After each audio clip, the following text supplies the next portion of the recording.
before in life, at least try to do it this time. If you cannot finish the whole Quran, never mind. At least do what you can do until you complete it. When you finish, you start again. And when you finish, you start again, and you continue on that for the rest of your life. Now then, I was saying to you that the virus and the universal lockdown, which is occurring all over the world for the first time in human history. If I'm wrong, kindly correct me. For the first time in human history, this is happening. Yes, there have been viruses many times before. You don't have to remind me of that. But this is the first time that we see this universal phenomenon synchronized with a universal lockdown. And I have, my first comment was that that this is a absolutely stunning demonstration of Dajjal's capacity to rule the world. He's ruling all the governments in the world today. Illa masha'Allah. And if he can do this today and shut down every masjid, illa masha'Allah, and shut down Salatul Jum'ah, shut down Salatul Taraweeh in this Ramadan, shut down the Salatul Eid in this coming Eid. If he can do this today, can you anticipate what he can do tomorrow? If I am correct that this is indeed the work of Dajjal, if I am correct, if you are persuaded that I am correct, I don't think that, you don't mind my saying so, I hope. I don't think the Darul Uloom is going to agree with me, because the Darul Uloom has never spoken about Dajjal. At least in my lifetime, I've never heard them talking about Dajjal. And they're all convinced that I am misguided. So if you are of the view that I am correct, that this is indeed a startling demonstration of Dajjal's capacity to rule the world, and you know that this is what he wants to do, and in order for him to rule the world, he's got to enslave mankind. You can anticipate, as I've said in a previous talk, that what is going to come immediately after this virus is that which will further enslave mankind. Already, most of our people have been trapped in permanent poverty and destitution, and are growing poorer and poorer. Okay? And my voice has been one of the few voices. Yes, you're praising that Maulana and that Maulana and that Maulana. But have they ever spoken on riba? You're praising them. Have they ever spoken about this slavery? Is it not time for you to understand that there is this which is coming now? Probably a universal collapse of money, which is in the form of inflation, where the value of money is going to collapse and their prices will rise. And as prices rise, the value of your wealth becomes less and less. The value of your income becomes less and less. The value of your wage becomes less and less. With your salary, you used to be able to buy maybe a camel.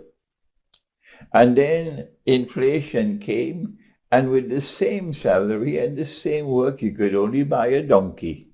Would you not think? إن شر الدواب عند الله الصم البكم الذين لا يعقلون. Allah speaks of those who do not think, and that's the one thing the Darul Uloom does not want you to do. If you differ with me, that's your business. I have the right to speak.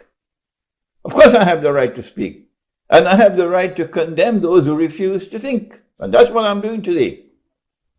They are refusing to think. And my teacher of blessed memory, Maulana Fadlur Rahman Ansari, who trained me, he's not a graduate of Darul Uloom. Dr. Muhammad Iqbal, one of the most outstanding thinkers of this age, was not the product of a Darul Uloom. No, it is not that I doubt the sincerity of those who are studying in the Darul Uloom and who are teaching in the Darul Uloom. I am pointing out that they are not thinking. They're not using the proper methodology for study of the Quran.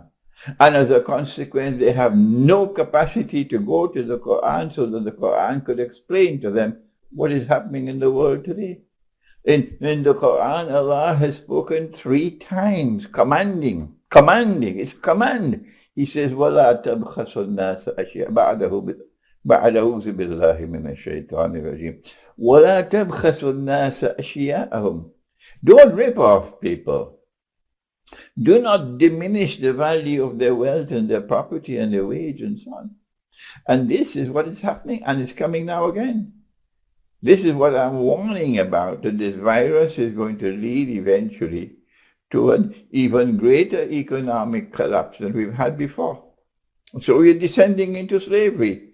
And the Darul Uloom is contributing nothing to explaining what is happening in the world today.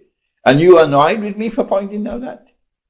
My students, therefore, will follow the methodology that I have given, which I got from my teacher of blessed memory, Maulana Fadlur Rahman Ansari, rahimahullah.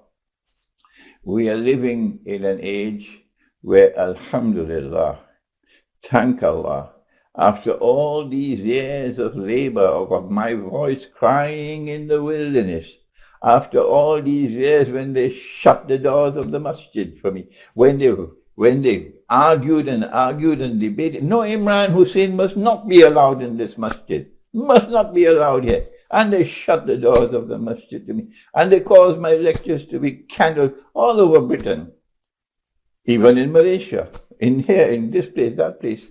They shut the doors on me. And today, with sadness, yet not joy, with sadness, I see that the virus has shut the doors of the masjid for them. They built multi-million-dollar buildings. And now look at it. The virus shut it down. There's no happiness in my heart. There's sadness in my heart for a people who would not think. And so today, as the interest in Islamic eschatology is now proliferating around the world, Allah is breaking down all the walls that they had built to stop Imran Hosein. And when you stop me, you're stopping my teacher, blessed memory, Maulana Dr. Muhammad Fadlur Rahman Ansari. And when you stop him, you're stopping Dr. Iqbal. Yes, I have differences with Dr. Iqbal, but he is such a great teacher, such a great scholar. It would be an honor for me to clean his shoes. Yes, even when I differ with Dr. Iqbal, I recognize the greatness of the man because he was a thinker, a mufakkir. And that's what we need today. I am making this short video to say it one more time, that the Darul Uloom education, whatever be its merits, has failed us in this age. That is my statement. And if you are annoyed with me, there's nothing I can do for you. You can part from me if you want. But this is the truth. And if we are to have a tomorrow when the sunshine will come again, our Prophet spoke about akhir zaman. And this is what he said. He said, my ummah is like the rain. My ummah is like the rain. I do not know which shower will be better, the first or the last. That last shower is not going to come from the Darul Uloom. That is what I'm saying to you. That shower will come from those who are following in the path of Khidr alayhi salam. That shower will come from the mufakkir. And Dr. Iqbal was a mufakkir. He made mistakes. Yes, and I make mistakes. My teacher make mistakes, but when we make mistakes, Iqbal will be the first to come forward and say, yes, this is a mistake. Thank you for correcting me. That is Iqbal. Iqbal will recognize that there are others who will come after him, who would have a better understanding of a subject than he would have, and he would take pride in welcoming someone who is a thinker. Yes, we are not a people who are afraid to say we are wrong. We are not a people who say you cannot criticize us. But if you criticize me, if you say I'm wrong on something and I don't bother to respond to you, it simply means I'm not convinced by what you said. But if you convince me that I'm wrong, I must be the first to hurry to correct myself. That's integrity. That's scholarship. And so now, as this virus is ripping us apart, now as the economic and monetary collapse is coming tomorrow, now as the Malhama is approaching, all these momentous things around the corner, and they eat their biryani and go home and sleep. This message is now being sent to you. Not only that the Darul Uloom has failed us in respect of providing that guidance with which we could understand the reality which confronts us today, but more than that, the Darul Uloom has failed us miserably to be able to show the path. How can we extricate ourselves? How can we save ourselves from this reality we can't even explain? So what do we do? What do we do? The answer is, and this answer was given by my teacher, Maulana Dr. Fadlur Rahman Ansari. He gave this answer about 60, maybe 70 years ago, when he made a critique on the Darul Uloom and its syllabus and curriculum and so on. And he pointed out that you need a new model of a Darul Uloom because this one is failing. The classical Islamic education, for whatever be its worth and its merits, is not explaining the world today. It is not explaining the phenomenon of modern Western civilization. It is not explaining political reality. It is not explaining economic reality. It is not explaining monetary reality. It is not telling us the direction in which history is moving today. And it's not telling us anything about the end of history. No. And so, if you cannot establish a new model of an institution of higher Islamic learning, which can fulfill the job of producing the scholars that we need for this age today, then at least go back to the Quran, follow the methodology we have given for study of the Quran. But before you go back to study the Quran, make sure, let me repeat it another time, make sure, let me repeat it a third time, make sure that you recite the Quran before you study the Quran, because that is in Surah Al-Qiyamah. And when you recite the Quran, if you want to be a scholar of Islam, you have to make sure you recite the whole Quran from cover to cover in Arabic at least once a month. That is the Sunnah. If this is of Allah as well, because he recited the whole Quran in 1 month. Don't ask me where, go do your homework. And so I want to end now. Don't be offended when I point out that the Darul Uloom is a failure. Whatever be its merits. Yes, whatever be the sincerity with which the people are studying and teaching, they are not thinking. And that is where the failure is. I want to take you once again to the verse of the Quran in which Allah subhanahu wa ta'ala speaks about the dabba, inna sharra dawwab. He speaks about creatures. He's talking about human beings, yes, but he refers to them as creatures. Inna sharra dawwab, inna Allahi as-summul bukmu, people who are deaf, people who are dumb, alladhina la ya'qilun, because they don't think. That is why Allah said, they are the worst creatures of all. This is Allah. You can't be annoyed with him, can you? He is condemning you because you're not thinking. And when I traveled to Britain, as I've done so many times in recent years, All that I have done in Britain was to ask them to think, that's all, and they shut the doors of the masjid on me. Now I'm planning to go to Pakistan. I hope I can get a better reception in Pakistan than I got in England. But my problem in Pakistan is I can't speak. I can't lecture in Urdu. If I start to lecture in Urdu, people are going to spend more time laughing than listening to me. They will find my Urdu to be so funny. And I don't want them to be concentrating on my Urdu. I want them to be concentrating on the substance of what I'm talking about. Please make dua that Allah may make it possible for me to visit Pakistan, inshallah, when the lockdown is over and we're free to travel.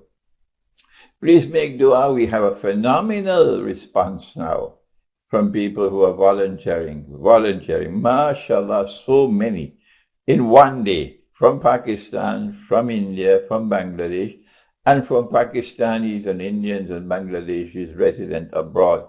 I have had a tremendous response of people volunteering now to help me to get my books printed in India, in Pakistan, for so many years. I have always dreamed about this. When can it be done? And now, alhamdulillah, the virus has come, and this awakening is taking place around the world, and by Allah's kindness, now I'm confident now that we have the funds. We'll get the funds, inshallah, to be able to print 1,000 copies of all my books in English and in Urdu, in India, in Pakistan, and in Bangladesh, in English and in Bengali. I know you're talking about Tamil. We'll wait for Tamil later, inshallah. Do please make dua that this can be done, that the books can be printed, so then we don't have to send books to you from Malaysia by airmail. We save that money. And you'll get the books, those of you who want the free books you cannot afford, you'll get the books without the airmail costs from India, from Pakistan, from Bangladesh. Please make dua that Allah may make this possible. Assalamualaikum Wr Wb.